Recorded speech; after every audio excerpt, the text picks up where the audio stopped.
That shrub by your front door, the one you planted years ago because it was cheap and it grew fast, and the nursery guy practically begged you to take it home, is probably on this list. And by the time you finish this video, you are going to know exactly why, exactly what it is doing to your yard right now while you are not looking, and exactly what to plant instead before the ground freezes. Some of these are banned outright in multiple states. One of them kills songbirds outright, cyanide, no joke. And the last one on this list has actually ended up in court, homeowners suing other homeowners over roots that crossed a property line. So stick around for that one, because if you have it, you need to know today, not next spring. Drop where you are watching from in the comments right now. I want to know if your state has already banned some of these, because a few of you are going to be surprised. And if you have not hit subscribe yet, do that now, because I put one of these out every week, and honestly, some of the mistakes coming up later this year are going to save somebody a 5-figure repair bill. Alright, 15 shrubs, let's go. Number 15, Leyland cypress. Every big box nursery in the country pushes this thing on you as the instant privacy fence. 3 to 4 feet of growth a year, and within a couple seasons, you have got a solid green wall between you and the neighbors. Sounds perfect, right? Here is what they do not tell you at checkout. That fast growth comes from a shallow root system, and shallow roots on a 40-foot tree is basically a recipe for disaster in the first big windstorm that comes through. And on top of that, Leyland cypress is severely vulnerable to a canker disease that can take out half your hedge while leaving the other half looking fine, so you end up with this patchy, dying wall instead of the solid screen you paid for. If you have got Leyland cypress that is already showing dead patches or canker damage, this is not a weekend job. You are looking at professional felling and stump grinding, because that root mass, shallow as it is, still spreads wide. What I plant instead now is Thuya green giant, and this is actually kind of a fun fact. The United States National Arboretum bred this hybrid specifically to give homeowners an alternative to Leyland cypress. Same fast growth, way more disease resistant, and it holds up in wind a lot better. I have watched a Leyland cypress hedge go down in a single afternoon storm, root ball and all, right across a neighbor's fence, and that image has stuck with me every time somebody asks me what to plant for a quick privacy screen. Number 14, common buckthorn. Sold as a tough, no-fuss hedge that basically takes care of itself. And it does take care of itself, that is actually the whole problem. Birds eat the berries, and I mean they eat a lot of them, then they fly off and deposit the seeds everywhere, your yard, the neighbor's yard, the woods down the road. But here is the part that surprised me when I first learned it. Buckthorn is not just a landscaping problem, it is actually an agricultural one too, because it serves as a host for crop pests like soybean aphid and oat crown rust. So if you live anywhere near farmland, this shrub in your yard might genuinely be somebody else's headache come harvest time. Removal is a full cut stump job. Cut it down and treat the stump so it cannot resprout. Swap it for serviceberry. Same dense form, but you get these beautiful white spring flowers and edible berries that the birds can actually eat without a problem. And honestly, once you start noticing buckthorn, you cannot stop noticing it, that dark waxy leaf pattern along every fence line and wood edge in a lot of neighborhoods. It is one of those shrubs that hides in plain sight until somebody points it out to you. Number 13, sweet autumn clematis. This one gets sold on pure looks. Come September, it just explodes into this cloud of white flowers climbing up whatever it can find, and it is genuinely gorgeous for about 3 weeks. But those flowers turn into seeds, wind-carried seeds, thousands of them, and this vine climbs fast and gets heavy. I have seen it collapse fences. I have seen it pull down young trees just from the sheer weight once it gets established. It is not aggressive in the way running bamboo is aggressive, but give it a couple seasons unchecked, and it will absolutely take a support structure down with it. Pull the roots out by hand, and make sure you are cutting it back before those flowers go to seed. That is the window that matters most. If you love that look, plant native Virgin's Bower instead. Same white flower explosion, same climbing habit, just without the seed problem taking over every fence line in your neighborhood. It is a small swap, but it is the kind of small swap that saves you a weekend 2 years from now, and I would rather tell you that today than have you find out the hard way.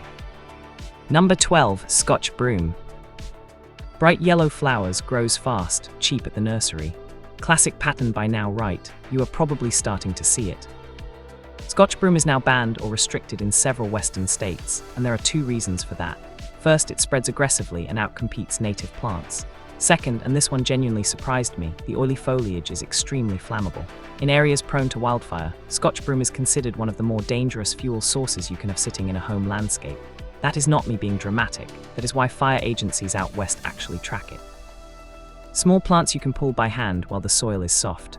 Bigger, established ones need a full spade excavation, get the whole crown out. Native ceanothus is the swap here. Blue flowers instead of yellow, and it actually supports native pollinators instead of just choking them out. If you are in colder zones where ceanothus struggles, potentilla is a solid backup. Yellow flowers on a shrub that actually stays where you plant it. Number 11, winter creeper. Sold as tough, evergreen ground cover, the kind of thing you plant and forget about. And that is exactly the problem, because it does not stay on the ground. Winter creeper climbs. It finds a tree trunk and it goes up, and eventually it wraps around that trunk tightly enough to strangle a mature tree by blocking light to the leaves. It is officially listed as invasive in more than 20 states at this point, and every abandoned lot along the eastern seaboard has got winter creeper doing exactly this to the trees. Here is the tough part, this is not a weekend fix. Root fragments regrow, so you are looking at a 2-year removal project minimum if you want it fully gone. For shade, go with wild ginger. For sun, barren strawberry. Both stay where you put them, and neither one is going to be strangling a tree in your yard 10 years from now while you are none the wiser. All right, we are 5 entries in, and this is exactly the point in the video where people scroll off because they think they have got the pattern figured out. Trust me, do not do that, because starting with the next one, these get a lot more dangerous, and number 6 is going to make you go check your own yard mid-video. Number 10, English ivy. This is the one everybody assumes is harmless, because it has been climbing the sides of houses in this country for 100 years, and it still looks classy doing it. Here is what it is actually doing while it looks classy. Those little rootlets it uses to climb dig into your siding, and they trap moisture underneath them. That trapped moisture rots the wood quietly for years before you ever see a problem on the surface. And once it gets into a mature tree, it can smother the whole canopy the same way winter creeper does. Sever the vines at chest height first, that kills the upper growth. Then go back and pull the ground runners by hand. Creeping phlox is your replacement if you want a flowering ground cover that will not eat your siding. And if you have got an old brick or stone house covered in ivy right now and you think it looks charming, I get it. I used to think so too, but pull a section back sometime and look at what is happening underneath. It changes your mind fast. Number 9, Japanese spirea. Sold by the thousands at every garden center as low-maintenance flowering shrubbery, and I get why. It is pretty and it is cheap. But a single mature Japanese spirea can drop somewhere between 3,000 and 5,000 seeds if you let those pink flower clusters ripen through summer. 3,000 to 5,000 from one shrub, and this thing is already officially invasive across a big chunk of the eastern half of the country. The removal, though, this is actually one of the easier ones on the list. Cut the flower heads off first so it cannot seed while you work, then dig the crown out, shallow root system, maybe 10 minutes per shrub if you get the shovel angle right. Native 9 bark instead, white flowers, and this gorgeous peeling bark that gives you winter interest too. And check your beds for the next couple springs after you remove one, because seeds that already dropped will try to germinate. Pull those volunteers while they are still small, and it is a 5-second job instead of another full dig. Number 8, Privet. The classic hedge shrub, and I mean classic. Americans have been planting this for 100 years to line their property. Here is the thing almost nobody tells you though, the hedge itself is not really the problem. It is the seedling privet, the stuff birds have carried into every fence line, every unmowed patch, every wooded edge within a mile of your yard, and haven't we all seen those random privet sprouts showing up in places we never planted anything? Removal is a 2-weekend job. First weekend, cut it back hard with loppers, let the stump sit for a couple weeks. Second weekend, fork the crown out. The roots are tough but they are not deep, so a garden fork rocked back and forth gets under them clean. And then you have got to walk your property line every spring for a few years after, pulling volunteers. Inkberry holly gives you the same dense evergreen hedge shape, and it does not seed itself into your neighbor's yard. If you want more height for a windbreak, native arborvitae or American holly will get you there too, without feeding the whole neighborhood's tree line for the next decade. Number 7, Rose of Sharon. Late summer, and this thing is covered in pink, and purple blooms right when everything else in your yard has stopped flowering. I get the appeal, I really do. But every one of those flowers becomes a seed capsule, and a mature rose of Sharon can drop thousands of seeds every single October. By spring you have got seedlings coming up in the lawn, in the driveway cracks, in the neighbor's flower bed, everywhere. Here is the good news though, this one has an easy fix. A 10-minute deadheading session in September, cutting off the spent flowers before they mature, stops next year's entire seedling wave. That is it. If you want the plant gone completely, dig it out with a shovel. Native rose mallow or summer sweet give you that same late summer color window without the seed avalanche. It is one of those rare entries on this list where the fix costs you almost nothing, just remembering to grab the loppers in September instead of forgetting about it until spring. Number 6, Nandina, heavenly bamboo. Alright, this is the one I told you about earlier, and I want you to actually sit with this for a second before we move on. Nandina is everywhere across the American South, sold specifically for its bright red winter berries. Those berries contain cyanide compounds, real cyanide, and I am not exaggerating this one bit. There is a documented case, University of Georgia Veterinary School, where an entire flock of cedar waxwings dropped dead after feeding on a Nandina bush. A necropsy confirmed cyanide toxicity as the cause. And the reason it hits so hard is that waxwings feed in flocks, swallowing berries fast, one after another, and a whole flock can strip a bush in about 10 minutes, faster than their bodies can process the toxin. At minimum, cut off every berry cluster before winter migration brings the waxwings through your area. Better option, dig the whole thing out. Native winterberry holly gives you the same bright red winter color, and it is completely safe for the exact same birds that die eating Nandina.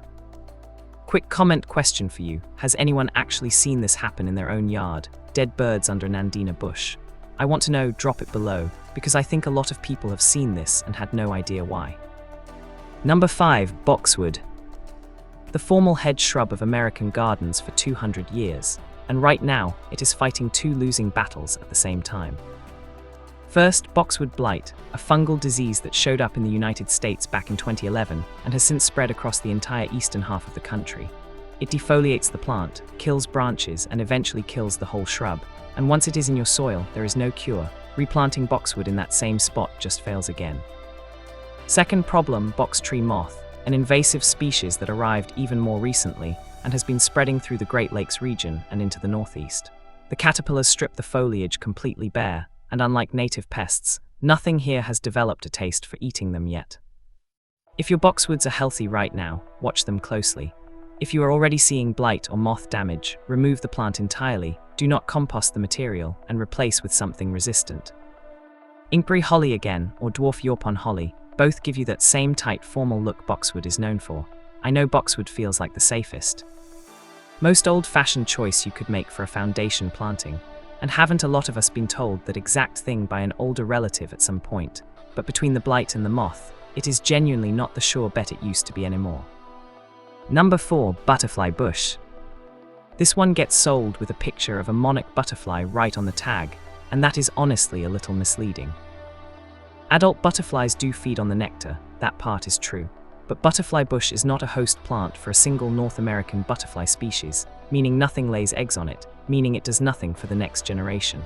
The adults feed and then have nowhere nearby to actually reproduce. And on top of that ecological letdown, it is aggressively invasive, restricted for sale in multiple states, and a single mature plant across all its flower clusters can put out millions of seeds in one season, carried by wind straight into wild areas. If you want to keep it and you are in a state where it is not banned outright, only plant the certified sterile varieties, the ones specifically bred to produce next to no viable seed. Otherwise, go native. Buttonbush or spicebush give pollinators the nectar and give butterflies an actual place to lay eggs, so you are supporting the whole life cycle instead of half of it. It is a bit of a gut punch, honestly. Finding out a plant sold specifically on the promise of helping monarchs does not actually help them reproduce at all. Number 3, burning bush. That shrub that turns the whole yard fire engine red every October. It has been the default fall color choice in this country for decades. Except it has quietly become one of the most banned plants in America. Massachusetts, New Hampshire, Pennsylvania all banned it from sale as of this year. Maine, Connecticut, Wisconsin too. 21 states now list it as invasive in some form.